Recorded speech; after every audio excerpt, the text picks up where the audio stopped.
Hi everyone, I'm Debbie Roberts, owner and financial advisor at Property Apprentice. Join us today for the Week in Review, where I talk about current events for the everyday investor and home buyer. Our topics for this week: from landlords.co.nz on the 20th of June, market could be near a tipping point.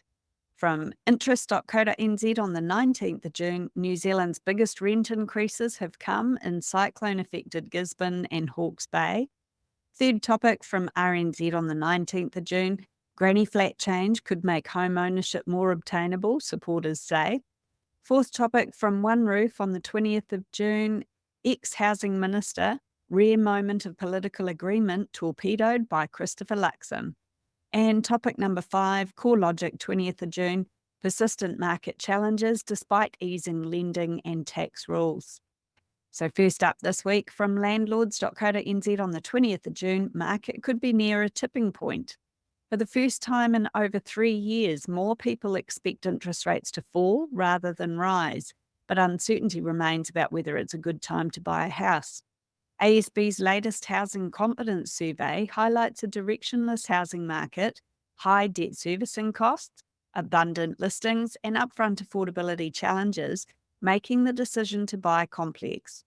More respondents now expect interest rates to drop, a shift not seen since early 2021.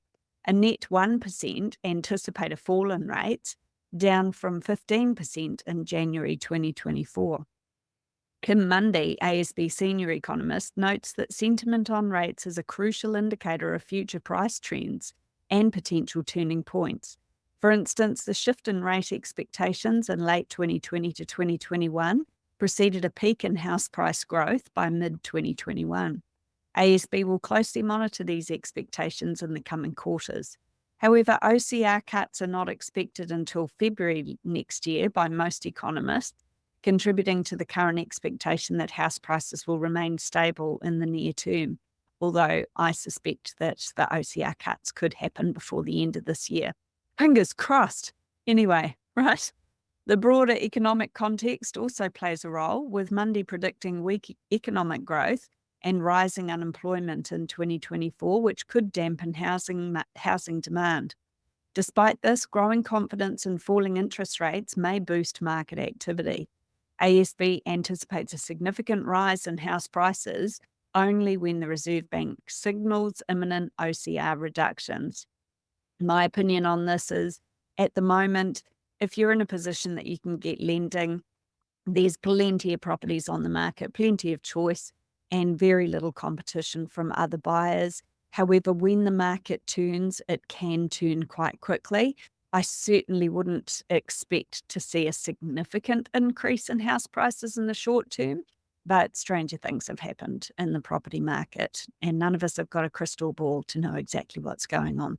So my advice would be, yes, interest rates are higher than average at the moment, but it's a short-term issue, not a long-term issue. So, make your purchase decisions now, and then when interest rates come down, you'll reap the rewards of purchasing sooner rather than later. Topic number 2, interest.co.nz on the 19th of June, New Zealand's biggest rent increases have come in cyclone-affected Gisborne and Hawke's Bay. Residential rents remain largely unchanged in April, with the national median rent holding steady since late last year. According to Tenancy Services' latest bond data, the national median rent was $600 a week in April, a level it's maintained since December last year, except for January, when it briefly rose to $608 before returning to $600 in February. Year over year, the national median rent increased by $25 a week, which is 4.4%. In Auckland, the largest rental market, with over 4,000 tenancy agreements signed in April, the median rent remained at $660 a week from March to April, which is a $20 increase or 3.2% increase compared to April last year. Across the country, changes in median rent over the 12 months to April varied from no change in Nelson to a $90 increase, 16.4% increase in Gisborne, which now has the second highest median rent in the country after Auckland. This rise is largely attributed to housing shortages exacerbated by Cyclone Gabrielle. A similar trend is seen in Hawke's Bay rents. If you'd like to learn more about investing in property, join me at one of our free events called How to Succeed with Property Investing. I'll discuss strategies for successful investing from my perspective as an experienced investor and a financial advisor, and these events are available live online or in person. Check out propertyapprentice.co.nz for upcoming dates and register today. We don't sell property, so it's all about increasing your knowledge to reduce your risk. If you've already been to one of our free events and would like to find out more about how we can help you to reach your financial goals, you can also book a no obligation phone call or meeting with my husband, Paul Robert, via the website. And that's propertyapprentice.co.nz. Third topic for this week in review from RNZ on the 19th of June. Granny flat change could make home ownership more obtainable, supporters say. Tiny home builders and enthusiasts are excited about a potential overhaul of the rules for granny flat. The government announced a discussion document on Monday proposing changes to the Building Act. These changes would eliminate the need for building or resource consents for granny flat style buildings in certain areas. Bryce Langston, a New Zealander with over 4.5 million YouTube subscribers on his Tiny House channel, became interested in this type of housing in his late 20s. He saw tiny houses as a solution to the unattainability of traditional home ownership. Langston supports the proposed changes, saying they'll reduce red tape and help increase the housing supply. Langston believes that 60 square metres, which some councils may have to allow without consent, is sufficient for a comfortable home with all necessary amenities. Sidescope, a builder of modular transportable homes ranging from 17 to 50 square metres, supports the changes if compliance standards are maintained. John Wilson, the project facilitator, says that while they can offer homes at an affordable price, additional costs like resource consents often make projects unfeasible. HouseMe, another tiny home builder, has 17 homes ready for delivery but delayed by council processes. Co-owner Bryce Glover said that speeding up these processes could enable businesses like theirs to help address the housing crisis by building up to 1,000 homes a year. So just a bit of a tip there, if you are planning on renting out a tiny home or a granny flat to a normal long-term tenant, you need to make sure it meets Healthy Homes compliance, so Healthy Homes standards, and also that it's got a CCC issued.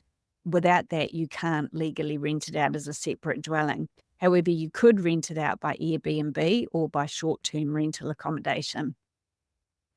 Topic number 4 from Oneroof on the 20th of June, ex-housing minister, rare moment of political agreement torpedoed by Christopher Luxon.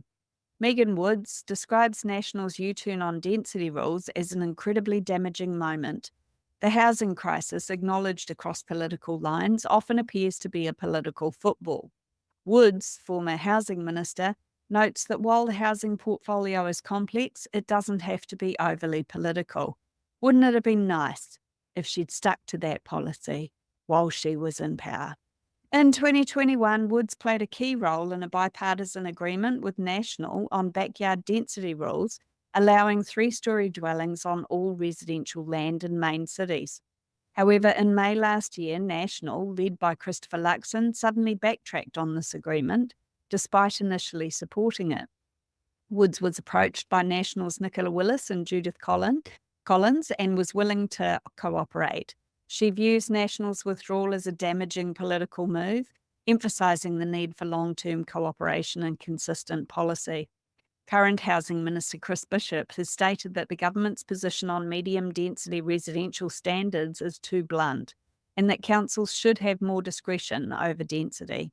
He mentioned in a February speech that while legal complexities exist, the government aims for councils to enable more housing with a mix of development and density. Woods expresses concern over the new government's intent to undo previous housing initiatives.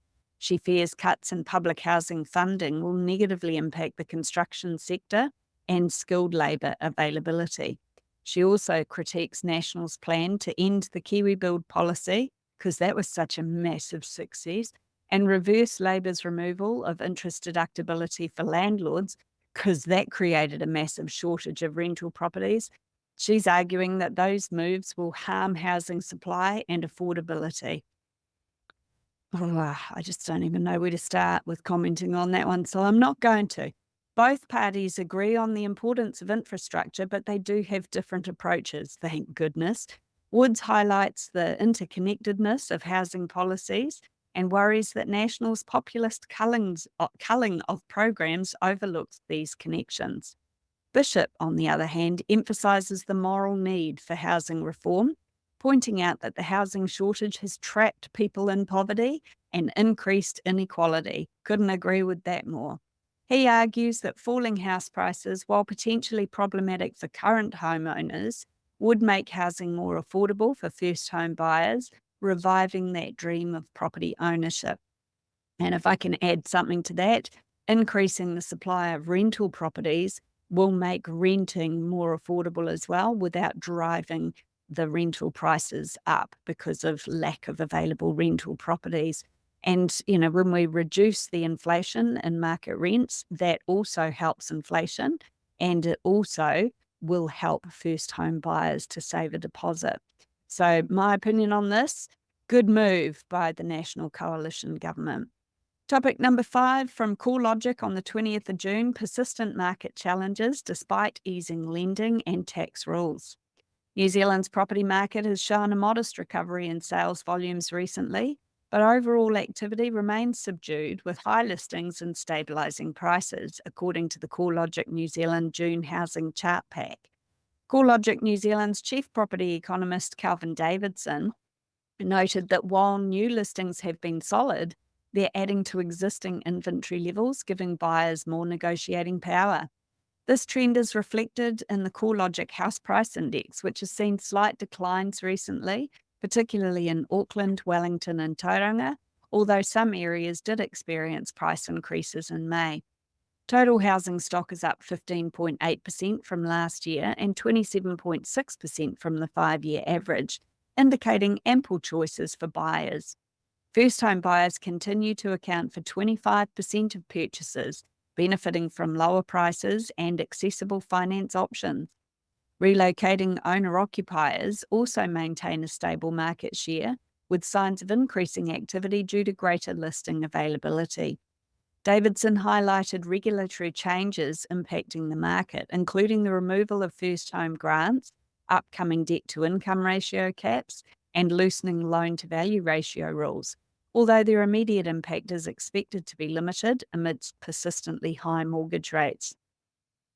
Despite recent policy adjustments, the property market's momentum has slowed due to affordability challenges, high mortgage rates, increased listings, and economic uncertainties. The market's recovery in 2023, driven by a robust labour market and migration, has tapered off as these factors have weakened. Still plenty of choice out there for anyone who's in the market to purchase, and still very little competition from other buyers. So we're very much still in a buyer's market in New Zealand. Key highlights from the June housing chart pack include New Zealand's residential real estate market is valued at $1.63 trillion. So we truly are a country that's obsessed by New Zealand property. Average property values increased by 1% over the past year. Dunedin and Hamilton showed the strongest quarterly performance, while parts of Auckland like Manukau and Papakura saw declines. Sales volumes have risen for 13 consecutive months but remain below long-term averages. There were 7,000 new listings in the first 4 weeks of June. Total housing stock stands at 21,784, which is up by 15.8% from last year.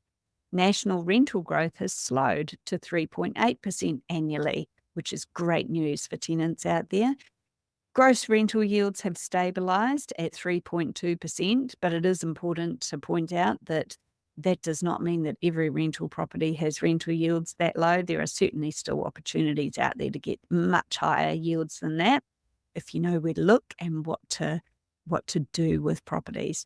Around 62% of existing mortgages are fixed, likely to reprice higher within the next year. Inflation has peaked, and the Reserve Bank is monitoring the effects of recent monetary tightening. Overall, there are positive indicators such as increased sales volumes and stable rental yields, The New Zealand property market continues to face challenges that impact its growth and stability. Learning from someone who's got extensive knowledge in property investing can help you to avoid common pitfalls and make some informed decisions. If you'd like to learn about investing in property, join me at one of our events called How to Succeed with Property Investing. During these 2-hour workshops, I'll cover off recent property market data, and as an experienced property investor and a financial advisor, I'll be sharing valuable insights and expert tips to help you on your journey. Our free events cater to all levels of property investors, including first home buyers, and I'll also tell you more about how we can help our clients to achieve their financial goals. So if you're interested in finding out more about what we do, visit propertyapprentice.co.nz today to secure your spot and register for our events. Alternatively, book a no-obligation phone call or meeting with my husband, Paul Roberts, through our website. That's propertyapprentice.co.nz. Thanks for listening.